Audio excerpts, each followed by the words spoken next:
အားလုံးပဲမင်္ဂလာပါရှင်ကျမရဲ့ Zen Knowledge Sharing YouTube Channel ကနေပြန်လည်ကြိုဆိုလိုက်ပါတယ်ဒီနေ့မှာတော့ကျမလေ့လာထားတဲ့ပျော်ရွှင်မှုနဲ့အောင်မြင်မှုရရှိစေမယ့်လျှို့ဝှက်ချက်များဆိုတဲ့အကြောင်းအရာလေးကိုပြန်လည်မျှဝေပေးခြင်းပါတယ်မိတ်ဆွေတို့ကိုပြပြပေးချင်တာကပျော်ရွှင်မှုနဲ့အောင်မြင်မှုဆိုတဲ့အရာတွေကကံကောင်းခြင်းကနေရရှိလာတာမဟုတ်ပါဘူးမိတ်ဆွေတို့ကိုယ်တိုင်ဖန်တီးနိုင်တဲ့အရာများပဲဖြစ်ပါတယ်လူတော်တော်များများကပျော်ရွှင်မှုနဲ့အောင်မြင်မှုကိုရှာဖွေနေရင်းနဲ့အချိန်တွေကုန်ဆုံးသွားတတ်ကြပါတယ်တချို့ကတော့ရကြတယ်တချို့ကတော့ရမလာကြပါဘူးဘာကြောင့်လို့ထင်ပါသလဲဒီအရာတွေကိုသိရှိဖို့ဆိုရင်ကျမရဲ့ဗီဒီယိုလေးကိုအဆုံးထိကြည့်ပေးကြဖို့အကြံပြုလိုက်ပါတယ်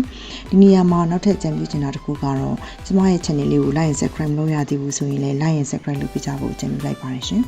ဒါဆိုရင်ကျမပြပြချင်တဲ့ပထမဆုံးအကြောင်းအရာကတော့ mindset လို့ခေါ်တဲ့စိတ်နေသဘောထားပဲဖြစ်ပါတယ်အရာရာကမိတ်ဆွေတို့ရဲ့ယုံကြည်မှုခံယူခြင်းနဲ့ဆိုင်တဲ့စိတ်နေသဘောထားပဲဖြစ်ပါတယ်မိတ်ဆွေတို့ကိုယ်တိုင်ကအောင်မြင်မယ်လို့ယုံကြည်ပြီးတော့မှဆောက်လန်းရင်ပန်းတိုင်းကိုရောက်မှသိကြပါတယ်မိတ်ဆွေတို့ကိုယ်တိုင်ကမအောင်မြင်ဘူးလို့ခံယူထားရင်တော့ဘယ်လောက်ပဲသိငယ်တဲ့အရာဖြစ်ပါစေကြာရှုံးနေအောင်မှာပါပဲဥပမာအိုင်းစတိုင်းတို့အီလိုမက်စ်တို့လိုထူးချွန်တဲ့သူတွေမှာတူညီတဲ့အရာတစ်ခုကရှိနေပါတယ်အဲ့ဒါကတော့အောင်မြင်မှုကိုမဖြစ်မနေရရှိမယ်လို့ယုံကြည်ထားတဲ့ခံယူချက်စိတ်နေသဘောထားပဲဖြစ်ပါတယ်ဒီနေရာမှာ Elon Musk အကြောင်းကိုနည်းငယ်ပြပြပေးချင်ပါတယ်။ Elon Musk ကငယ်စဉ်ကတည်းကစပြီးတော့တည်ထွင်မှုကိုစိတ်ဝင်စားတဲ့သူဖြစ်ပါတယ်။စနေနေ့ရွယ်မှာစပြီးတော့ Blaster ဆိုတဲ့ game ကိုတည်ထွင်ပြီးတော့ရောင်းချနိုင်ခဲ့တယ်။ဒါပေမဲ့သူဟာအမြဲတမ်းအောင်မြင်နေသလားဆိုတော့မဟုတ်ပါဘူး။သူ့မှာကြာရှုံးတဲ့အရာတွေလည်းရှိပါတယ်။ Twitter ကိုဝယ်ယူပြီးတဲ့အချိန်မှာအများကြီးကြာရှုံးပြီးတော့ပြဿနာတွေနဲ့လည်းရင်ဆိုင်ခဲ့ရပါတယ်။ဒါပေမဲ့သူကစိတ်တက်ကြမသွားပါဘူး။သူ့ရဲ့ခံယူချက်ကကျွန်တော်ကကြာရှုံးမှုကိုတိုင်းတာတယ်။အောင်မြင်မှုဆိုတာကြာရှုံးမှုအများကြီးရဲ့နောက်မှာရလာတာပါတဲ့။နံပါတ်2အကြောင်းအရာကတော့စီကံနဲ့အလေးထားပဲဖြစ်ပါတယ်။အောင်မြင်မှုနဲ့ပျော်ရွှင်မှုဆိုတာကတညတစ်ခဏနဲ့ရလာတာမျိုးမဟုတ်ပါဘူး။နေ့စဉ်ပြုလုပ်ရမယ့်အလေးကျင့်တွေပဲဖြစ်ပါတယ်။ဒီအလေးကျင့်တွေကအနာဂတ်ကိုသတ်မှတ်ပေးပါတယ်။အလေးကျင့်တွေဆိုတာကလည်းပဲတိတိလေးတွေကနေစတင်ရမှာဖြစ်ပါတယ်။ဥပမာတင်ကမနေ့စောစောထားပြီးတော့လမ်းလျှောက်ခြင်းနဲ့ဒါပေမဲ့အဲ့ရထားလဲနောက်ကျတက်တဲ့သူတယောက်ဖြစ်တဲ့ဆိုရင်အလန်းပေးထားတာမျိုးတွေပြုလုပ်လို့ရပါတယ်။တင်ကဂျင်ကိုလည်းသွားခြင်းနဲ့ဒါပေမဲ့အိယာထားလဲနောက်ကျတဲ့သူတယောက်ဖြစ်တယ်ဆိုလို့ရှိရင်ကျင်ဝဲစုံကိုအိယာဘေးမှာထားအိတ်တာမျိုးတွေပြုလုပ်လို့ရတယ်နောက်တစ်ခုကတော့တင်ကဖုန်းသုံးတာonline ပေါ်မှာတုံးတာကြားတဲ့လူတယောက်ဖြစ်နေတယ်ဆိုလို့ရှိရင်ဖုန်းသုံးတာကို short ချခြင်းနဲ့ဒါပေမဲ့ဘယ်လို short ချရမလဲမသိဘူးဖြစ်နေတယ်ဆိုရင်အလန်းပေးပြီးတုံးတာမျိုးတွေပြုလုပ်လို့ရပါတယ်။ကျွန်မဆိုရင်အရင်က coffee ကိုတစ်နေ့ကို2ခွက်တောက်တယ်။ဒါပေမဲ့ coffee တောက်တဲ့နှုန်းကို short ချခြင်းတဲ့ခါကျတော့ coffee တစ်ထုပ်ကို2ခါခွဲတောက်တာမျိုးဒါမျိုးအလေးအကျင့်လေးတွေပြုလုပ်ခြင်းအပြင်အလေးအထားတွေဖြစ်လာပါတယ်။ဒါတော့အလေးအကျင့်နဲ့အလေးထားဆိုတာကပျော်ရွှင်မှုအောင်မြင်မှုအတွက်လမ်းစာလေးတွေပဲဖြစ်ပါတယ်။အောင်မြင်မှုနဲ့ပျော်ရွှင်မှုကိုရရှိစေတဲ့နံပါတ်3အကြောင်းအရာကတော့ပေးကမ်းစွန့်ကြဲခြင်းပဲဖြစ်ပါတယ်။မိတ်ဆွေတို့ရဲ့တကယ်ပျော်ရွှင်မှုအစီအမံကိုပေးစွမ်းနိုင်တာကတော့ပေးကမ်းစွန့်ကြဲခြင်းပဲဖြစ်ပါတယ်။တခြားသူတွေကိုကူညီတဲ့အခါမိမိကိုယ်တိုင်လည်းပဲတိုးတက်လာမှာဖြစ်ပါတယ်။အောင်မြင်သူတွေတိုင်းမှာပေးကမ်းစွန့်ကြဲလို့တဲ့တရားတရားစိတ်အားထက်သန်မှုကအပြည့်ရှိတတ်ကြပါတယ်။လူအတူတယောက်ကိုတရားစိတ်နဲ့ပေးကမ်းစွန့်ကြဲကူညီလိုက်ခြင်းဟာအရန်ကိုအေဂျင့်ပျော်ရွှင်မှုကိုရရှိစေပါတယ်။အဲ့ဒီကရရှိတဲ့ပီတီကဘယ်ရာနဲ့မှလဲလို့မရပါဘူး။ကျမရဲ့တူတယောက်တည်းနဲ့ဆိုင်တဲ့ခံစားချက်ကိုပြပြရမယ်ဆိုလို့ရှိရင်ကိုကနေပြီးတော့ပေးလိုက်တဲ့အချိန်မှာကျမရဲ့စိတ်ကပေါ့သွားပြီးတော့သူများရဲ့အကူအညီကိုသူများရှိကနေရယူလိုက်တဲ့အချိန်မှာကျမကိုလေးလံသွားစေတဲ့မပျော်ရွှင်တဲ့ feeling ကိုရတယ်ပေါ့နော်။ဒါကတော့ကျမတူတယောက်တည်းရဲ့ခံစားချက်ကိုပြပြပေးခြင်းဖြစ်ပါတယ်။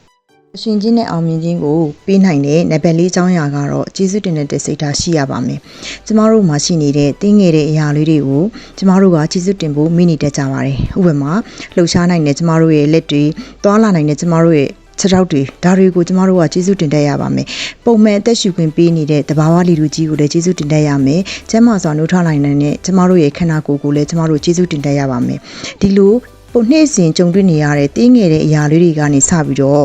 ကျေးဇူးတင်လိုက်တဲ့အခါတကယ်ကိုအေးချမ်းတဲ့ပျော်ရွှင်မှုကိုရရှိစေပါတယ်။ကျေးဇူးတင်တဲ့ခြင်းဟာပျော်ရွှင်ခြင်းကိုပေးစွမ်းနိုင်တဲ့တန်လက်တိုက်တစ်ခုပဲဖြစ်ပါတယ်။နဲ့အောင်မြင်ခြင်းကိုပေးနိုင်တဲ့နံပါတ်5အကြောင်းအရာကတော့ကိုယ့်ကိုယ်ဂရုစိုက်ခြင်းပဲဖြစ်ပါတယ်။ကိုယ့်ရဲ့စိတ်ပိုင်းဆိုင်ရာရုပ်ပိုင်းဆိုင်ရာနှစ်မျိုးသလုံးကျန်းမာနေမှသာလျှင်ကျန်းမာခြင်းဆိုတဲ့အတိတ်ပဲပြည့်စုံမှာဖြစ်ပါတယ်။ကိုကျန်းမာဖို့အတွက်ဆိုလို့ရှိရင်ကျန်းမာရေးနဲ့ညီညွတ်တဲ့အစားအစာတွေစားရမယ်ကိုလည်းလေ့ကျင့်ခန်းတွေလုပ်ရမယ်အေးအေးဝအောင်အေးရမယ်စိတ်ပိုင်းဆိုင်ရာကျန်းမာဖို့အတွက်ဆိုလို့ရှိရင် meditation လို့ခေါ်တဲ့တရားထိုင်ခြင်းတွေပြုလုပ်ရမယ်ယောဂလေ့ကျင့်ခြင်းတွေလည်းပြုလုပ်ရမယ်စိတ်ခွန်အားရစေမယ်စိတ်ငြိမ်းချမ်းစေမယ်စာအုပ်စာပေတွေဖတ်ရမယ်ဒါမှသာလျှင်ကိုရောစိတ်ရောကျန်းမာပြီးတော့မှတကယ်ကိုငြိမ်းချမ်းတဲ့ပျော်ရွှင်မှုကိုရရှိစေမှာဖြစ်ပါတယ် ပျော်ရွှင်မှုနဲ့အောင်မြင်မှုကိုပြည့်စုံနိုင်တဲ့နံပါတ်6အကြောင်းအရာကတော့ပြစ္ဆုတ်ပံမှာနေထိုင်ပါတယ်ကျမတို့တွေကအတိတ်ကမအောင်မြင်တဲ့အရာတွေစိတ်ညစ်စရာတွေကိုတွေးပြီးတော့ပူပန်နေတတ်ကြပါတယ်အနာဂတ်မှာဖြစ်မလာသေးတဲ့အရာတွေကိုလည်းပဲကြိုတွေးပြီးတော့ပူပန်နေတတ်ကြပြန်ရောဒါတွေဟာကျမတို့ရဲ့ပျော်ရွှင်မှုအောင်မြင်မှုတွေကိုထိခိုက်စေတဲ့အရာတွေပဲဖြစ်ပါတယ်ဒါကြောင့်လက်ရှိအချိန်လေးမှာဖြစ်တည်နေတာလေးကိုပဲအာရုံစိုက်တတ်တဲ့အလေးအကျင့်လေးကိုပြုစုပြောင်းထောင်ရပါမယ်ဥပမာလမ်းလျှောက်နေချိန်မှာတဘာဝပတ်ဝန်းကျင်ကိုခန်းစားတတ်တဲ့အလေးအကျင့်မျိုးတွေစားတောက်နေချိန်မှာဆိုလို့ရှင်လည်းပဲအစားအစာရဲ့အရာတာကိုပဲအာရုံစိုက်တတ်တဲ့အလေးအကျင့်မျိုးလေးတွေကိုလေးကျင့်ယူရပါမယ်ဒီလိုလေးကျင့်တွေကနေမှအလေးထားတွေဖြစ်လာမယ်အလေးထားတွေကမှတဆင့်ပြစ္ဆုတ်ပံကိုအာရုံစိုက်တက်လာမယ်ဒီလိုမျိုးတွေကနေမှတဆင့်တကယ်ကိုစိတ်ငြင်းချမ်းမှုအစစ်မှန်ရရှိပြီးတော့ပျော်ရွှင်ခြင်းအစစ်မှန်ကိုရရှိစေမှာဖြစ်ပါတယ်ဒါကြောင့်လူတစ်ယောက်ရဲ့အောင်မြင်မှုနဲ့ပျော်ရွှင်မှုကိုရရှိဖို့ရအတွက်လိုအပ်ချက်တွေကတော့စိတ်နေသဘောထားတွေကိုပြုပြင်ပြောင်းလဲရပါမယ်